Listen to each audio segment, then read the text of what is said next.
Hi hello friends. ఈరోజు మీరందరూ చూసే వీడియో నా రియల్ లైఫ్లో నిజంగా జరిగిన వీడియో అనమాట. సో నేను అనుభవం ఎలా పొందాను, ఈరోజు ఎలా ఉన్నాను అన్నది నేను మీకు ఈ వీడియోలో పూర్తిగా నాకు జరిగింది మీతో షేర్ చేసుకోవడానికి నేను చెబుతున్నాను. ఇది జరిగి కూడా కరెక్ట్గా 2 డేస్ అవుతుంది. నేను ఈ 2 డేస్లో ఏం అనుభవం పొందాను ఏంటన్నది పూర్తిగా ఈ వీడియోలో చూస్తున్నాను. దయచేసి పిల్లలు అనేవాళ్ళు ఎవరైనా ఉంటే కనుక ఈ వీడియో చూడొద్దండి, ఎందుకంటే కొంచెం చాలా భయంగానే ఉంటుంది.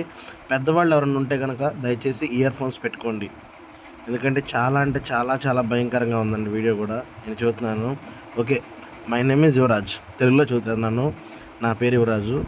నేను నిన్న కాక మొన్న అంటే ఈరోజు మీకు యాక్చువల్లీ తారీఖు ఎంత అంటే అండి 9 సోమవారం. ఈరోజు 9వ తారీఖు సోమవారం అనమాట. సెప్టెంబర్ నెల 2024. కరెక్ట్గా 2 రోజులు వెనకమాలన్నమాట. అంటే 8, 7 అంటే 7వ తారీఖు శనివారం కరెక్ట్గా 2024 సాయంత్రం 6 గంటలకు నేను మా ఫ్రెండ్ దగ్గరికి వెళ్దామని, అంటే ఆ రూట్ చాలా భయంకరంగా ఉంటుందండి. చాలా రోజుల నుంచి నాకు చెప్పారు కూడా, నువ్వు ఎప్పుడైనా వస్తే కనుక ఒంటరిగా ఇటు రావద్దు, నువ్వు చాలా సార్లు వస్తున్నావు, అలా దయచేసి రావద్దని నన్ను బతిమలాడారండి. కానీ నేను అంతగా పట్టించుకోలే, ఏముందిలే అని లైట్ తీసుకున్నాను అనమాట. నిజానికి ఆ రోజున ఏం జరిగిందంటే, నేను బైక్ తీసుకుని బయలుదేరి వెళ్తున్నాను అనమాట. సెంటు కొట్టు వేసుకుని ఫుల్గా సెంటు కొట్టేసి మామూలుగా ఇక బయలుదేరా మనోడి దగ్గరికి. వీడి దగ్గరికి వెళ్ళిన తర్వాత ఏమవుతుందంటే, నేను దావ మధ్యలో కరెక్ట్గా ఎగ్జాక్ట్గా వాడు చెప్పిన ప్లేస్ దాటిన తర్వాత, అంటే అక్కడ ఒక ఇన్సిడెంట్ జరిగిందంట. అది ఏంటి అన్నది నాకు ఇప్పటివరకు తెలియలేదు. నేను చివరికి చెబుతాను వీడియో చివరిలో మీకు. ఓకే, ఆ ఇన్సిడెంట్ దగ్గరికి దాటిన తర్వాత నా బైక్ అన్ఎక్స్పెక్టెడ్గా ఆగిపోయింది. బ్యాటరీ బాగానే ఉంది, ఆయిల్ ఫుల్ ట్యాంక్ ఉంది, అసలు అంతా బాగానే ఉంది. బైక్ ఆగిపోయింది. బైక్ ఆగిపోగానే నేను ఏంటా అసలు బైక్ ఎందుకు ఆగిందని కిందకి దిగి లైట్ వేసి చూసా. అంటే జనరల్గా మొబైల్ టార్చ్ లైట్ వేసి చూసాను అనమాట. మొబైల్ టార్చ్ లైట్ వేసి చూడగానే అంతా బాగానే ఉంది, కానీ సెల్ఫ్ అవ్వట్లేదు. సెల్ఫ్ అయిపోయేసరికి ఏంటా అనుకున్నాను. ఎగ్జాక్ట్గా మనోడు చెప్పిన ప్లేస్ దాటి కరెక్ట్గా ఒక 10 అడుగుల దూరంలో నాకేమనిపిస్తుందంటే, పక్కన ఎవరు వచ్చినట్టు, ఎవరు వెళ్తున్నట్టు అనిపిస్తుంది, కానీ అంత క్లారిటీ కనిపించలేదు అనమాట. అండ్ అంత క్లారిటీ కనపడలేదు. కానీ ఫ్రెండ్స్, ఎవరో ఉన్నారు, అలికిడ్ అవుతుంది, కానీ ఎవరు కనపడలేదు. అటు చూసిన, అంటే ముందు చూసినా వెనక చూసినా చుట్టూ చెట్లు తప్ప ఏం లేవు, వెళ్ళే రోడ్డు తప్ప.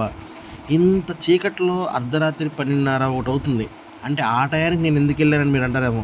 మనోడికి నిద్ర పట్టక నాకు ఫోన్ చేసి, అరే నీ ఖాళీ ఉంటే కనుక రారా నాతో పాటు ఈరోజు ఈ నైట్ 7 ఉందంటే, సరే నా వర్క్ అయిన తర్వాత నేను వస్తానని బయలుదేరా. 11:30 ఫ్రెండ్స్, మళ్ళీ చూస్తున్నాను. 11:30, 12 స్టార్ట్ అయింది. నేను ఇక్కడ బయలుదేరిన తర్వాత అటు ఇటు చూసుకుంటే ఎవరూ లేరు. కారు మబ్బులన్నీ బాగా ముంచేసాయి అన్నమాట. ఏమీ కనపట్ల. ఫ్రెండ్స్, నిజానికి ఏమైందంటే, నేను అక్కడ బండి ఆగిపోయిన తర్వాత చూస్తుంటే ఎవరు లేరు, కానీ ఏదో అలికిడి అవుతుంది. స్టార్ట్ అవుతుంది, కొంత దూరం వెళ్తుంది, ఆగిపోతుంది. సరే, నాకు అన్ఎక్స్పెక్టెడ్గా ఏంటంటే మల్లెపూలు గుమాయించుకొచ్చిన స్మెల్ బాగా వస్తుంది. మల్లెపూలు స్మెల్ రాగానే నేను అనుకున్నాను, మొత్తానికి నిజంగానే ఏంటా ఎంత స్మెల్ వస్తుంది అంటే, చుట్టుపక్కల అన్ని చెట్లు ఉండేసరికి నిజానికి ఒకవేళ ఇక్కడ దగ్గరలో మల్లెపూ తోట ఉందేమో, లేదా మల్లెపూల చెట్లు ఉండయేమో అనుకుని నేను ఇక ఇలా బండి స్టార్ట్ అవ్వట్లేదని అని నేను బండిని స్టాండ్ తీసి మెల్లగా నడుపుకుంటూ వెళ్తున్నాను అనమాట. ఈ విధంగా నేను మెల్లగా నడుపుకుంటూ వెళ్తుంటే, నా బండితో పాటు నేను నడుస్తున్నప్పుడు నా వెనకమాల సేమ్ నేను నడిచినట్టే సౌండ్ వినపడుతుంది. ఎగ్జాక్ట్గా నేను నడుస్తున్నట్టు సౌండ్ వినపడేటప్పుడు నాకు ఎందుకో భయం అనిపించి ఒక్కసారిగా వెనక్కి తిరిగి చూసా, ఏమీ లేదు. మళ్ళీ అదేవిధంగా కొంత దూరం జర్నీ చేసిన తర్వాత నాతో పాటు వస్తున్న 100% వెనకమాల ఎవరో ఉన్నారు, కానీ నిజానికి వెనక్కి తిరిగి చూస్తే కనుక ఎవరూ కనపట్టలేదు. అసలు ఏంటి ఇది, నిజమా కాదా అని నేనేం చేశానంటే, ఇక నాకు కొంచెం భయం అనిపించి కొంచెం స్పీడ్గా నడిచాను అనమాట. కొంచెం స్పీడ్గా నడవగానే కొంత దూరం వెళ్ళిన తర్వాత, అంటే నాకు కరెక్ట్గా ఒక 100 మీటర్ల దూరంలో ఎవరో కూర్చుని అక్కడ సిగరెట్ తాగుతున్నట్టు అనిపించింది. సరే అమ్మ బతికిపోయానులే, ఉన్నారులే మనుషులని నేను వాస్తవంగా అనుకున్నాను. ఓసారి చూశానమాట. నిజానికి ఫస్ట్ టైం చూసినప్పుడు మనిషి కూర్చున్నాడు, సిగరెట్ తాగుతున్నాడు, బాగానే ఉంది. నేను గబగబనే బండి స్టార్ట్ చేద్దామని బండి స్టాండ్ వేసి మళ్ళీ బండి ఎక్కి సెల్ఫ్ కొట్టి చూసేసరికి అక్కడ మనిషి లేడు. ఫ్రెండ్స్ మళ్ళీ చూస్తున్నాను, ఇది నిజంగా జరిగింది. అక్కడ మనిషి లేడు. నేను ఒకవేళ మినుగురు పురుగు చూసి అలా అనుకున్నానా, లేకపోతే నిజంగానే దెయ్యం అనేది ఉందా అని నాకు కూడా చాలా భయం వేసింది ఫ్రెండ్స్. నాకు అప్పుడు గుండెల్లో స్టార్ట్ అయిందనమాట భయం. నేను ఇటు నుంచి వెళ్తుంటే నాకు 1 కిలోమీటర్ దూరంలో కుక్కలు అరుస్తున్నాయి. కిలోమీటర్ దూరంలో కుక్కలు అరుస్తుంటే నా గుండెల్లో బెనుకు పుట్టి భయం పుట్టి చాలా అంటే చాలా భయం వేసింది. నేను అప్పటికి మొబైల్ నుంచి వీడికి ఫోన్ చేద్దామని ఫోన్ చేశా. వీడి ఫోన్ రిసీవ్ చేయట్లా. నేను అప్పటికి 4-5 సార్లు చేశా, అయినా రిసీవ్ చేయట్లా. నేను కరెక్ట్గా ఒక 200 మీటర్స్ నడిచిన తర్వాత బండి స్టార్ట్ చేద్దామని స్టార్ట్ చేస్తే బండి స్టార్ట్ అయ్యింది, గేర్ వేస్తుంటే బండి మూవ్ అవ్వట్లా. ఇదేంటి అసలు అన్ఎక్స్పెక్టెడ్ అనమాట. నిజంగా అల్టిమేట్. ఏంటి బండి గేర్ వేస్తున్నా బండి మూవ్ అవ్వట్లేదని నేను ఆశ్చర్యంగా చాలా భయంగా బండి అంక అలాగే చూసా దిగేసేసి. ఎందుకంటే ఇప్పటి వరకు నాకు ఎప్పుడు కూడా ఆ బండి ఇబ్బంది పెట్టింది లేదు. అలాంటిది నాకు ఆ బండి అలా ఇబ్బంది పెట్టగానే నేను ఆలోచించుకున్నాను ఫ్రెండ్స్, అసలు ఏంటి నిజంగానే దెయ్యం ఏమన్నా ఉందా అని డౌట్ వచ్చి నాకు ఇక నేను బండి అక్కడ పెట్టేసి పరిగెత్తడం అనేది మొదలుపెట్టాను అనమాట. ఏదైతే ఎందులేని ముందు నేను సేఫ్ అవ్వాలని పరిగెత్తాను ఫ్రెండ్స్. కొంత దూరం పరిగెత్తినాక నాతో పాటు వేరే మనిషి ఎవరో పరిగెత్తున్నారు అన్నట్టు అనిపించింది. నిజానికి చాలా స్పీడ్గా పరిగెత్తున్నా. ఏదో చూస్తే ఎవరు కనపట్లా, అంతా చీకటి. వెళ్ళినంత దూరం వెళ్ళాను ఫ్రెండ్స్. ఇంకా నా వల్ల కావట్లే. ఇక ఎప్పటికో నాకు అప్పుడు ఫోన్ రింగ్ అయింది. ఫోన్ రింగ్ అవ్వగానే గబాలనే వాడు ఫోన్ రిసీవ్ చేసిన తర్వాత, అరే నేను ఇలా వస్తున్నాను రా, ఇలా వస్తున్న దారిలో ఇలా జరిగిందిరా అంటే, అరే నేను ఇంటి దగ్గర లేనుగా నువ్వెందుకు వచ్చావురా అని అడిగాడు. వాస్తవానికి వాడు ఫోన్ చేసి రమ్మన్నాడని నేను బయలుదేరితే వాడు ఇంటి దగ్గర లేనేసరికి ఫ్రెండ్స్ మీరు నమ్ముతారో లేదో నాకు ఒక్కసారికి గుండెంతా పగిలిపోయింది ఫ్రెండ్స్. ఏం చేయాలో ఏం అర్థం కావట్లా. అరే నేను ఇలా జరిగిందిరా అంటే, సరే నేను చెప్పింది చేయరా అన్నాడు వాడు.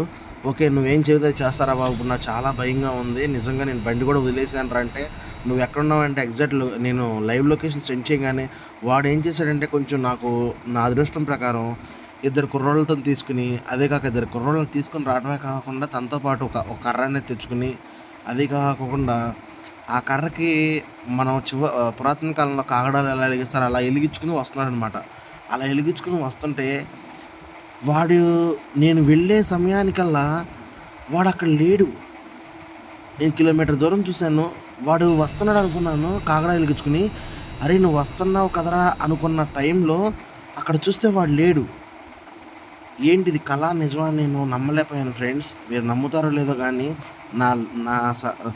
నాకు ఆ రోజు నేను బ్రతికిపోయానురా దేవుడా అని నాకు ఎలా అనిపించిందంటే, ఇక నాకు వేరే ఛాన్స్ లేదనుకుని నేను ఎట్లా బయటపడ్డానో కూడా నాకే తెలియదు. అంటే నా కనుచూపు మేరలో కనిపిస్తున్న ఊరు ఒకటి కనిపెడితే గబాల్ని ఆ ఊరిలోకి నేను వెళ్ళిపోయి ఆ బస్ స్టాండ్లో కూర్చున్నా. సేమ్ ఇలా నేను తగ్గినట్టే ఒక ముసలాయన కూర్చొని దగ్గుతుంటే ఫ్రెండ్స్ నాకైతే కనుక గుండెలు బిళ్ళమన్నాయి అనమాట. ఏం చేయాలో నాకేం అర్థం కాలే. ఎక్కడి నుంచి వస్తున్నావు అని అడగంగానే ఇలా పలానా ఊరు నుంచి వస్తున్నా అని చెప్పంగానే ఆయన ఒకటే నవ్వాడు. ఒక్కసారిగా నవ్వి ఒకటే సమాధానం చెప్పాడు, నిన్ను ఆ రూట్లోకి ఎవరు రమ్మన్నారు, ఎందుకు వచ్చావు, అసలు ఏం జరిగిందంటే, నేను చెప్పకముందే మొత్తం ఆ ముసలాయన చెప్పగానే నాకు ఒక్కసారిగా ఉన్నవాడిని ఉన్నట్టు ఏం మాట్లాడాలో తెలియక సైలెంట్ అయిపోయాను ఫ్రెండ్స్. కానీ నిజానికి అది దెయ్యమా మనిషా అన్నది నాకు ఇప్పటికీ ఒక మిస్టరీలా మిగిలిపోయింది. నేను ఇక ఆ నైట్ ఏం చేయాలో నాకు తెలియక ఆయనతో పాటే కూర్చుని ఆ ముసలాయనతో పాటే కూర్చుంటే కొంతసేపు 1 అవర్ ఆగిన తర్వాత ఇంకొక లారీ అతను వస్తే ఆయన కూడా కూర్చున్నాడు. ఆయన కూడా ఆ బస్ స్టాండ్ నుండి స్టే చేయగా నా జరిగిందంతా చెప్పగానే ఒక్కసారిగా నాకు మళ్ళీ ఇంకో జన్మ ఎత్తానురా దేవుడా అని నాకు అనిపించింది. నిజానికి ఫ్రెండ్స్ ఇప్పుడు ఇంత జరిగింది కదా, నిజానికి మీరు నమ్ముతారో లేదో, నేను ఆ రూట్లో రావటం ఏంటో, నాకు వీడి ఫోన్ చేయటం ఏంటో, ఇదంతా ఒక మిస్టరీలా జరిగింది ఫ్రెండ్స్. కానీ దెయ్యాలు ఉన్నాయా లేవా, లేకపోతే నేను భయపడ్డానా ఆ చుట్టూ ఉన్న ప్రకృతిని చూసి అన్నది నాకు చాలా భయం వేసింది ఫ్రెండ్స్. ఇది కనుక నా రియల్ లైఫ్లో జరిగిన రియల్ స్టోరీ ఫ్రెండ్స్.